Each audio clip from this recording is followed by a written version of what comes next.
सहरिया घुमा दा बलमु, चल के शाही किला तुम देखा दा बलमु, चल के गोमती नदिया देखा दा बलमु, घुमा दा बलमु हो देखा दा बलमु गो घुमा दा बलमु, हमके जौनपुर सहरिया घुमा दा बलमु, चल के शाही किला तुम देखा दा बलमु।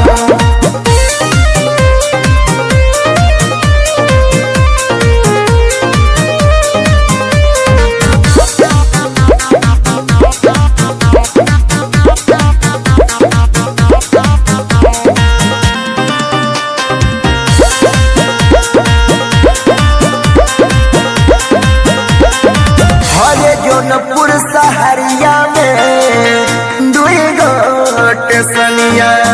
भंडारी सिटी जे के जाने सारी दुनिया, हमके चल के सनिया से खाना बलमु, लागल दिलावा में सरदा पुराना बलमु, हमके शाही किला तू घुमा दा बलमु, हमके जौनपुर सहरिया देखा दा बलमु, देखा दा बलमु हो घुमा दा बलमु हो देखा दा बलमु, हमके जौनपुर सहरिया घुमा दा बलमु, चल के शाही किला तू देखा दा बलमु।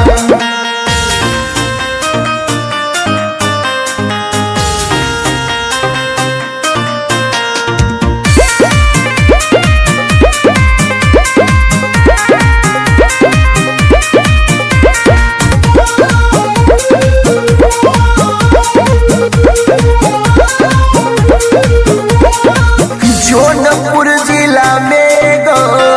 चौकिया के धामा, माई शीतला के पूरे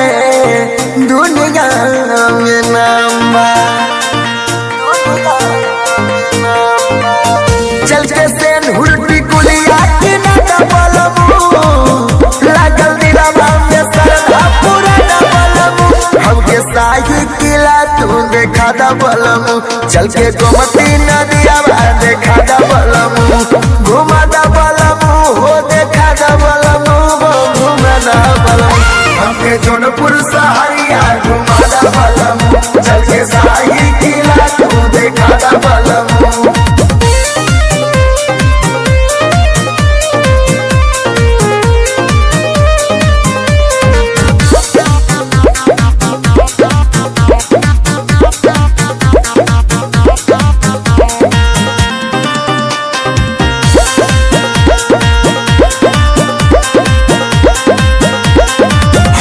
जौनपुर शहर के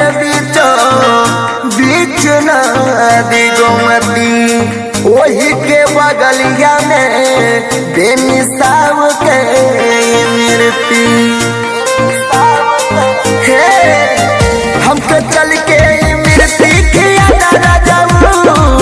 लागल दिलावा में सरदा पुराना बलमु, चल के शाही किला तू देखा दा बलमु, हमके गोमती नदिया देखा दा बलमु।